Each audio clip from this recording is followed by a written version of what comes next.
नमस्कार, स्वागत है आप सभी का रिपोर्टर लाइव में। मैं हूं आपके साथ सुनील चौहान। रिपोर्टर लाइव में हम दिन भर की बड़ी खबरों की जानकारी अपने तमाम रिपोर्टर से लेते हैं।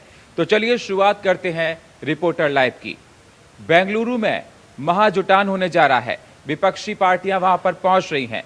इस खबर को अहम जानकारी दे रही है हमारी सहयोगी स्वीटी दीक्षित। एक बार फिर से राजनीतिक गलियारों में चर्चा तेज है, वो भी क्यों? क्योंकि बेंगलुरु में बता दें कि विपक्षी दलों की बैठक होने जा रही है 17 और 18। ये 2 दिन का समय दिया गया है विपक्षी दलों की बैठक में, यानी कि आज और कल 17-18 जुलाई को विपक्षी दलों की बैठक होने जा रही है। आज की बात की जाए, यानी कि सोमवार की शाम की बात की जाए, तो रात्रि भोज आयोजन किया गया है। उसका कांग्रेस इस बार इसकी मेजबानी कर रहा है। उनकी तरफ से रात्रि भोज का कार्यक्रम रखा गया है और माना जा रहा है कि कल ये बैठक सुबह 11 बजे से शुरू होगी, जिसके लिए लगातार विपक्षी दलों के जो तमाम नेता है वो पहुंचने का उनका सिलसिला शुरू हो चुका है। सुबह सवेरे यहाँ पे अखिलेश यादव पहुंचने के लिए रवाना हो चुके थे, तो अरविंद केजरीवाल भी रवाना हो चुके हैं। तमाम नेता कुछ ही देर में पहुंचेंगे और ऐसे में बता दें कि सोनिया गांधी भी पहुंच चुकी है, मल्लिकार्जुन खड़गे भी पहुंच चुके हैं।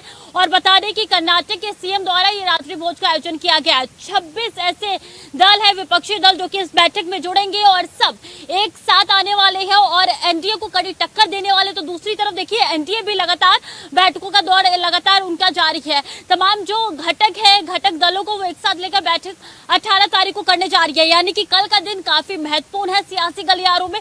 दोनों तरफ से अब ये बैठकों का दौर जारी है। 2024 को साधने की कोशिश लगातार जहां एनडीए के घटक कर रहे हैं, तो दूसरी ओर विपक्षी पार्टी भी लगातार ये कोशिश करेंगे किस तरीके से बीजेपी को इस बार ध्वस्त किया जाए और विपक्ष का इस बार झंडा फहराया जाए। कैमरा पर्सन संदीप के साथ स्वीटी दीक्षित, इंडिया वॉइस। विपक्षी एकता के बीच 18 जुलाई को एनडीए की बैठक अशोका होटल में होने जा रही है। इस खबर की अहम जानकारी दे रहे हैं हमारे सहयोगी दिनकर आनंद। विपक्षी दलों की हो रही बेंगलुरु में बैठक के बीच एनडीए के घटक दलों की बैठक 18 जुलाई को होने वाली है। इसे 2024 के लोकसभा चुनाव के पहले बीजेपी और एनडीए का शक्ति प्रदर्शन के रूप में माना जा रहा है। वहीं आपको बता दें कि इस बैठक को लेकर कहा जा रहा है कि बीजेपी और एनडीए की कोशिश है कि इस बैठक में ज्यादा से ज्यादा संख्या में दलों को शामिल कराया जाए। तकरीबन 30 की संख्या में एनडीए अपने दलों को शामिल करने की कोशिश में जुटी हुई है। वहीं इस पर कांग्रेस अध्यक्ष मल्लिकार्जुन खड़गे ने तंज कसते हुए कहा कि आपको याद होगा कि प्रधानमंत्री नरेंद्र मोदी ने सदन में कहा था कि एक अकेला मोदी सब पर भारी है। अगर अकेला मोदी सब पर भारी है तो फिर 30 दलों की जरूरत क्यों है। वहीं कांग्रेस नेता जयराम रमेश ने भी बयान देकर कहा है कि बीजेपी बौखला गई है। दरअसल पटना में जो बैठक हुई उससे बीजेपी को गुस्सा और बौखलाहट चेहरे पर देखी जा सकती है। आखिर प्रधानमंत्री नरेंद्र मोदी को एनडीए की याद अब क्यों आई? क्या एनडीए के हिस्सा रहे दल अलग हो चुके थे, उनको भी अब न्योता क्यों दिया जा रहा है? इसलिए लगातार बीजेपी पर हम लोग अटैक कर रहे हैं, क्योंकि हम लोग लोकतंत्र के लिए लड़ने वाले लोग हैं। कैमरा पर्सन निकी के साथ मैं दिनकर आनंद, इंडिया वॉइस। दिल्ली में केंद्र सरकार द्वारा लाए गए अध्यादेश को लेकर सुप्रीम कोर्ट में आज सुनवाई हुई। क्या कुछ हुआ सुप्रीम कोर्ट में, इस खबर को बता रही हैं हमारी सहयोगी जूही सिंह। दिल्ली सरकार के अधिकारों पर अध्यादेश को लेकर केंद्र सरकार जो है मानसून सत्र में बिल लाने जा रही है।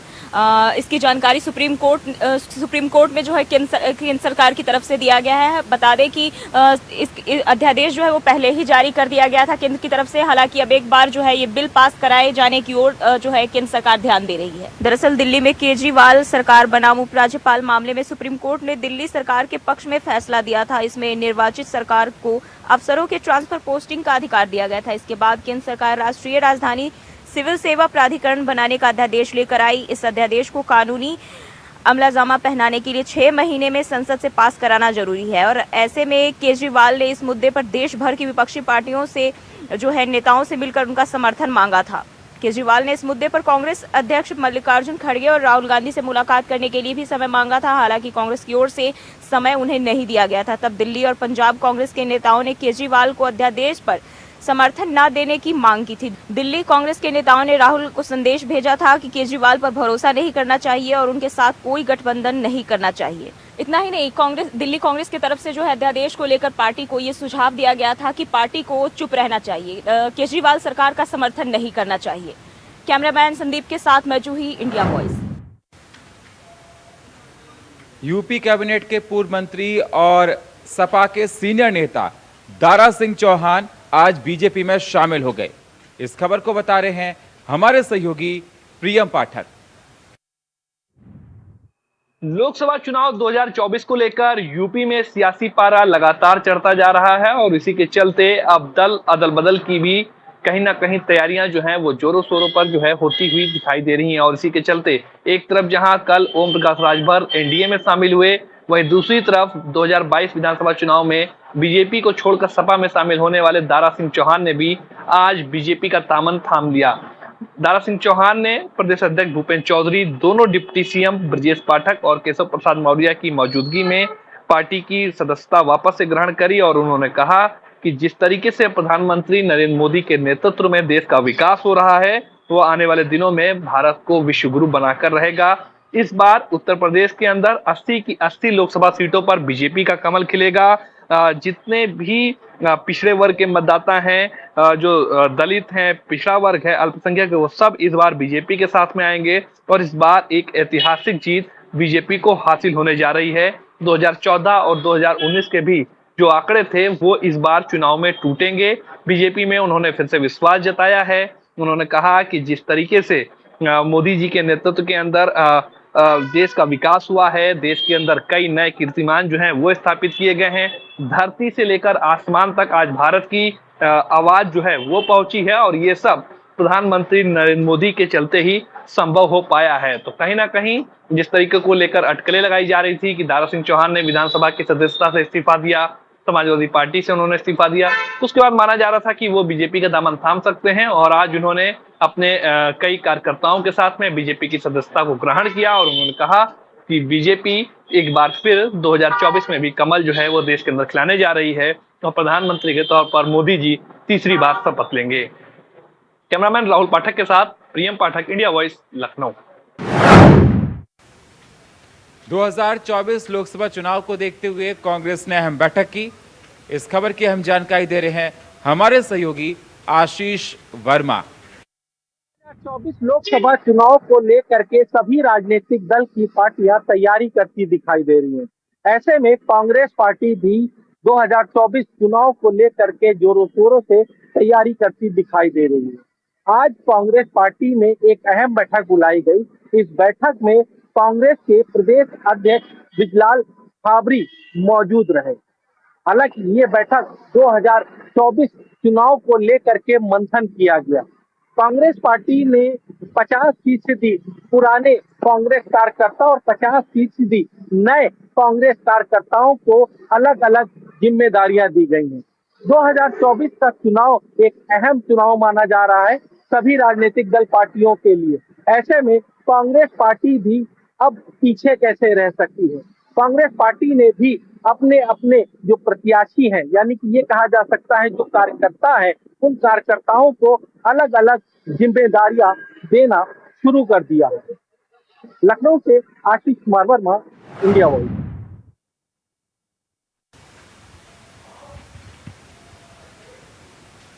दिल्ली में बारिश के बाद देखा गया था कि यमुना का जलस्तर बढ़ गया था और यमुना का जलस्तर अब फिर से कम हो गया है। इस पर दिल्ली के सीएम अरविंद केजरीवाल ने राहत की बात कही है। इस खबर को बता रही है हमारी सहयोगी स्वीटी दीक्षित। तो दिल्ली एनसीआर में इस वक्त मौसम सुहावना है, हल्की धूप निकलती हुई नजर आ रही है, लेकिन बात की जाए बीते दिनों की तो लगातार बारिश का प्रकोप ढहता जा रहा है। और इसी संदर्भ में अगर बात की जाए तो यमुना का जलस्तर भी पिछले दिनों जहां लगातार बढ़ रहा था और अब ये जानकारी निकल के सामने आई कि 208 से वो 205 पे जा पहुंचा। और ऐसे में ये माना जा रहा है कि दिल्ली का जलस्तर जो है वो लगातार घटता हुआ नजर आ रहा है। कई इलाके जो जलमग्न थे वहां की तस्वीर निकल के सामने आ रही है जहाँ पे कीचड़ अब सिर्फ नजर आया क्योंकि पानी घट चुका है। ऐसे में दिल्ली के सीएम अरविंद केजरीवाल ने साफ तौर पे कह दिया है कि मदद का हाथ आगे बढ़ाए और तन मन धन से इनकी सहायता करे, क्योंकि सहायता करना काफी ज्यादा पुण्य का काम है, लोगों को भी काफी ज्यादा अच्छा लगेगा। और उनकी तरफ से 10,000 मुआवजे का ऐलान भी कर दिया गया है उन घरों के लिए, उन गरीबों लोगों के लिए जो कि वो इससे त्राहिमाम उनके घर में मचा हुआ है। ऐसे में कई आशियाने ढह चुके हैं और लगातार कोशिश की जा रही है कि जो शिविर है वहां पे जो लोग पहुंचे हैं उनको जल्द से जल्द जो जरूरी चीजें हैं उन तक पहुंचाई जाए। लेकिन इस बीच आईटीओ की बात की जाए तो वहां की तस्वीर अभी भी वही नजर आ रही है जो 2 दिन पहले नजर आई थी। वजीराबाद में भी वही तस्वीर देखने को मिल रही है और अगर राजघाट की बात की जाए तो वहां पे भी जलस्तर कम नहीं हुआ है। ऐसे में देखना होगा कि कब जलस्तर कम होगा। बारिश लगातार हो रही है, येलो अलर्ट आईएमडी द्वारा जारी कर दिया गया है, लेकिन जिस तरीके से बारिश होगी क्या दिल्ली का हाल इसी तरीके से बेहाल होगा, आगे आने वाले कुछ दिनों में साफ तौर पर पता चल जाएगा। कैमरा पर्सन संदीप के साथ स्वीटी दीक्षित, इंडिया वॉइस। पाकिस्तान से 4 बच्चों के साथ ग्रेटर नोएडा के गांव रूबुपुर पहुंची सीमा हैदर को यूपी पुलिस की एटीएस टीम ने गिरफ्तार कर लिया है। इस खबर को बता रहे हैं हमारे सहयोगी आशीष वर्मा। सीमा हैदर और सचिन की प्रेम कहानी लगातार सुर्खियों में बनी हुई है। सीमा हैदर के जिस तरीके से जो बयान दिए गए थे, अब उन बयानों की जांच यूपी एटीएस करने वाली है। यूपी एटीएस सीमा हैदर को अपने साथ नोएडा में रखकर पूछताछ की जा रही है। सीमा हैदर के पास जिस तरीके से करीब 6 पासपोर्ट पाए गए हैं, उसकी जांच यूपी एटीएस कर रही है। सीमा हैदर लगातार जिस तरीके से जो बयान दे रही थी, उन बयानों की भी जांच यूपी एटीएस अब करेगी। सीमा हैदर पाकिस्तान से भारत कैसे आई, इसकी भी जांच यूपी एटीएस करेगी। यूपी एटीएस उन तारों को खंगालेगी जिन तारों के राज अभी तक छुपे हुए हैं, जो सीमा हैदर ने अभी तक ना ही मीडिया को बताए हैं और ना ही पुलिस को बताए हैं। हालांकि अब जिस तरीके से यूपी एटीएस का इन्वॉल्वमेंट हुआ है जांच को लेकर के, वो एक बड़ी बात कही जा सकती है। सीमा हैदर के बयान के बाद अब यूपी एटीएस उन तारों को खंगालेगी कि सीमा हैदर पाकिस्तान से भारत कैसे आई, किसकी सह पर पाकिस्तान से भारत पहुंची, उन सभी तारों को अब यूपी एटीएस खंगालेगी। साथ ही साथ यूपी एटीएस सीमा हैदर के उन मोबाइल नंबरों को भी खंगालेगी जिन मोबाइल नंबरों पे सीमा हैदर ने पाकिस्तान से भारत आने पर बातचीत की थी। फिलहाल अब देखना यह होगा कि यूपी एटीएस की इस पूरी जांच में क्या कुछ निकलकर सामने आता है। लखनऊ से आशीष कुमार वर्मा, इंडिया वॉइस। छत्तीसगढ़ में हरेली उत्सव के मौके पर छत्तीसगढ़िया ओलंपिक का आगाज किया गया। इस खबर को बता रही हैं हमारी सहयोगी चित्रा पटेल। छत्तीसगढ़ में 16 ओलंपिक खेलों का, छत्तीसगढ़िया खेलों का जो है आयोजन 2 सालों से शुरू हो गया है। कांग्रेस सरकार आने के बाद छत्तीसगढ़ के सभी स्थानीय खेलों को स्थान मिल रहा है। गेड़ी, रस्सी कूद, ऊंची कूद, खो खो, कबड्डी और गिल्ली डंडा जैसे खेलों को स्थान मिल रहा है। राज्य सरकार ने इसको प्रमुखता से स्थान दिया है। 18 साल से 40 साल के व्यक्तियों को इसमें महिला और पुरुष, बुजुर्ग, बच्चे सभी को इसमें मौका मिल रहा है। इनको जो है अभी एक बार फिर से 17 तारीख से लेकर 27 अक्टूबर तक इस खेल का आयोजन किया जा रहा है और मुख्यमंत्री भूपेश बघेल इस खेल को जो है लोगों को स्थान दे रहे हैं। इसको लेकर जो छत्तीसगढ़ वासियों को जो है इसमें जो खेल में भाग ले रहे हैं उनको जो फर्स्ट, सेकंड और थर्ड आने वालों को पुरस्कार दिया जाएगा। आगरा में पर्यटक के साथ बदसलूकी करने का मामला सामने आया है। हमारे सहयोगी मनीष गर्ग की ये रिपोर्ट देखिए। आज आगरा में 3 मिनट 23 सेकंड का वीडियो जमकर वायरल होता हुआ नजर आ रहा है। सोशल मीडिया पर जमकर वायरल हो रहा है। दरअसल मैं बता दूं, उस वीडियो में एक युवक के साथ कुछ लोग मारपीट करते हुए नजर आ रहे हैं। लाठी, डंडे, लोहे की रॉड और हेलमेट के साथ मारपीट कर रहे हैं। वहीं मैं बात करूं जो युवक के साथ मारपीट की जा रही है, वह युवक दिल्ली से ताजमहल का दीदार करने के लिए आगरा पहुंचा था। ताज का दीदार करने के लिए आगरा पहुंचा था, तो उसके साथ उसकी गाड़ी पर कुछ परिक्रमार्थियों के साथ छुड़ने के बाद गुस्सा आए परिक्रमार्थियों ने जमकर उसके साथ दौड़ा कर मारपीट की। और वहीं उसने जान बचाने के लिए तो पेटा स्टोर में दौड़कर घुसा, तो पेटा स्टोर में परिक्रमार्थियों ने घुसकर लाठी डंडों से मारपीट की है। वहीं अगर वीडियो वायरल होने के बाद आगरा पुलिस जांच में जुट गई है और मुकदमा दर्ज करने की बात कर रही है। अब देखने वाली बात होगी क्या कुछ जांच में निकल कर आएगा और कब तक पुलिस मुकदमा दर्ज करेगी। क्योंकि परीक्षार्थी जिस तरीके से गुंडाई करते हुए नजर आ रहे हैं, तो कहीं ना कहीं कानूनी कार्रवाई होना भी जरूरी बताया जा रहा है। तो वहीं ऐसी ताज की बात करूं तो उन्होंने साफ कहा है कि जल्द मुकदमा दर्ज कर कार्रवाई की जाएगी। जिन लोगों ने अगर मारपीट की है, जिस तरीके से गुंडाई करते हुए नजर आ रहे हैं, तो किसी को बख्शा नहीं जाएगा, जल्द गिरफ्तारी करने की बात कही जा रही है। मैं मनीष का इंडिया। अमरोहा में धोखाधड़ी करके महिला के साथ शादी की गई। इस खबर को बता रहे हैं हमारे संवाददाता मोहम्मद इमरान। अमरोहा के मुस्लिम युवक ने किया धर्म परिवर्तन। सिराजुद्दीन ने राजीव बनकर एक हिंदू शादीशुदा महिला से किया कोर्ट मैरिज। वीडियो हुआ वायरल। पूरा मामला अमरोहा जनपद के नौगावा सादात थाना क्षेत्र के एक गांव का, जहां की रहने वाली एक युवती की करीब 7 वर्ष पूर्व हसनपुर कोतवाली क्षेत्र के एक गांव में शादी हुई थी, जहां पर शादीशुदा होने के बाद भी उसका किसी दूसरे लड़के से प्रेम प्रसंग चल रहा था, जहां पर राजीव बनकर सिराजुद्दीन ने उस हिंदू महिला से शादी कर ली, जिसके बाद महिला के पहले पति ने उस पर पुलिस से शिकायत की थी कि उसने धर्म परिवर्तन करवाकर उसका विवाह कर लिया है, जिसके चलते उसने एक वीडियो वायरल किया है जिसमें उसने बताया कि राजीव बनकर उसने शादी की है। जो सिराजुद्दीन था उसने अपना धर्म परिवर्तन करके उस महिला से शादी की है और उसके बाद उसने पुलिस से भी अपनी सुरक्षा की गुहार लगाई है, जिसके बाद सीओ ने भी इस सारे मामले में जांच के बाद वीडियो वायरल होने के बाद अग्रिम वैधानिक कार्रवाई करने की बात कही है। अमरोहा से इंडिया वॉइस के लिए मोहम्मद इमरान की रिपोर्ट। बिजनौर में गुलदार का आतंक लगातार बढ़ता जा रहा है। इस खबर की अहम जानकारी दे रहे हैं हमारे सहयोगी जहीर अहमद। बिजनौर में इन दिनों गुलदार का आतंक देखने को मिल रहा है। बिजनौर के कोतवाली देहात में आज उस वक्त हड़कंप मच गया जब खेत पे काम करने गई एक महिला पर गुलदार ने अचानक से हमला कर दिया। गुलदार ने महिला की गर्दन पर वार किया, जिससे उसकी मौके पर ही दर्दनाक मौत हो गई।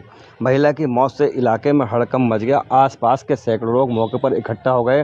साथ ही भारतीय किसान यूनियन के कार्यकर्ता और नेता भी मौके पर पहुंचे।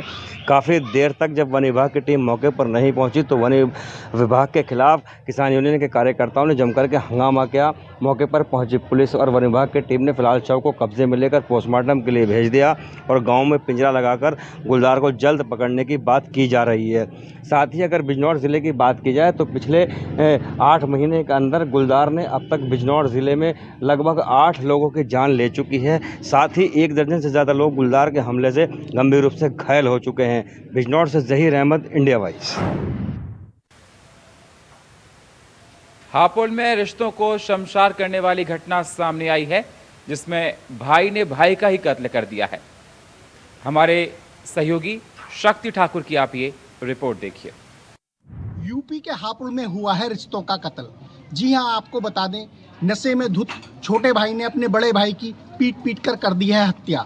हापुड़ के गढ़मुक्तेश्वर कोतवाली क्षेत्र के नया गांव इनायतपुर में एक भाई नशे में धुत होकर आने जाने वाले लोगों को गाली दे रहा था। जब उसके बड़े भाई ने गाली देने का विरोध किया तो नशे में धुत छोटे भाई ने ईंट से पीट कर अपने भाई को मौत के घाट उतार दिया।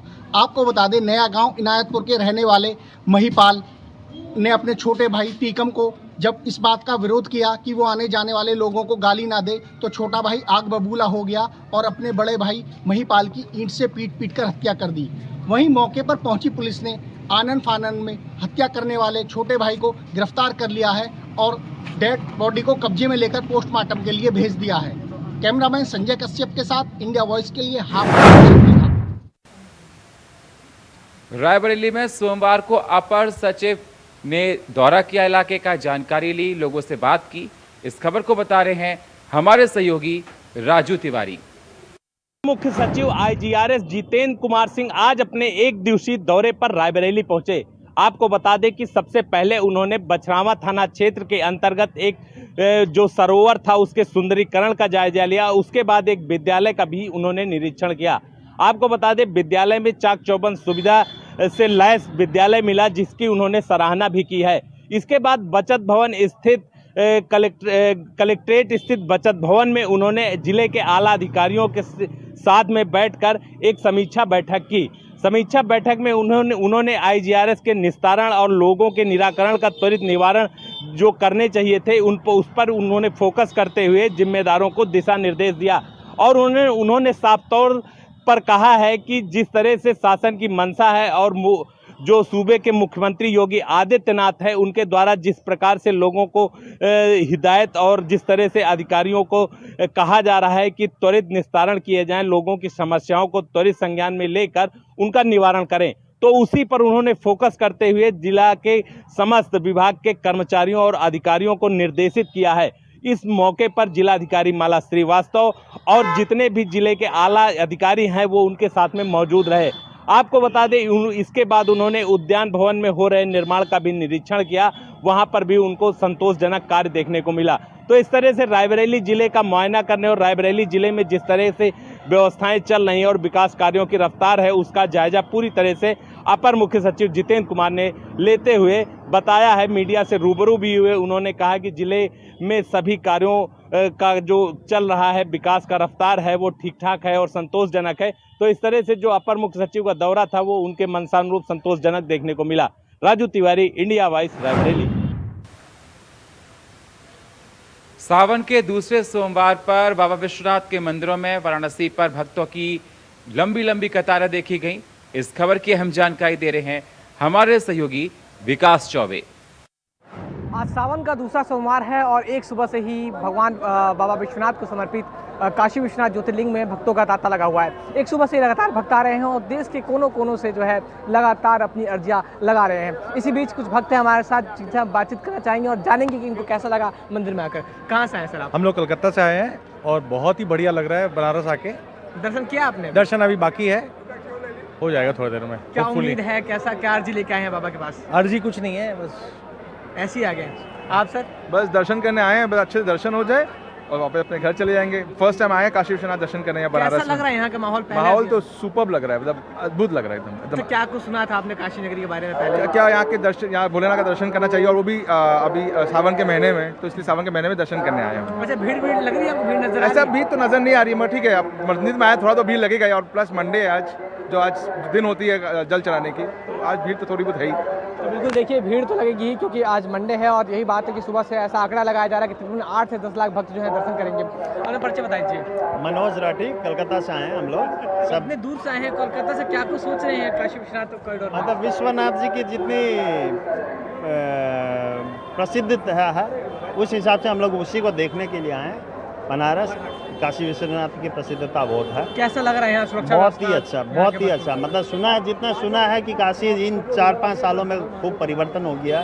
साफ सफाई, आदमी का मतलब जो भी रहन खाने पीने की सुविधा, ये सब बहुत ही अच्छी लगी। बहुत ही अच्छे हैं। जाहिर तौर पे जो है भक्त लगातार तारीफ कर रहे हैं और यही वजह है कि जो सुरक्षा व्यवस्था की बात करें तो वो भी जो है अपने आप में खास है। लगातार नारा लगा रहे हैं हर हर महादेव का और उद्घोष हो रहा है काशी विश्वनाथ मंदिर में। आपको बता दें कि सुरक्षा के लिहाज से लगातार पुलिसकर्मी तैनात है और तकरीबन जो है 1000 सुपर पुलिसकर्मी और 85 इंस्पेक्टर के साथ साथ जो है 25 से 30 ATS के कमांडो जो है सुरक्षा व्यवस्था को संभाले हुए हैं। और ये सुनिश्चित की जा रही है कि सुरक्षा व्यवस्था में कुछ चूक न हो, लगातार कांवड़ियों को और भक्तों को सुगम दर्शन हो सके। वाराणसी से विकास चौबे, इंडिया वॉइस। और फिलहाल रिपोर्टर लाइव में इतना ही। बाकी खबरों के लिए आप बने रहिए इंडिया वॉइस के साथ। तब तक के लिए नमस्कार।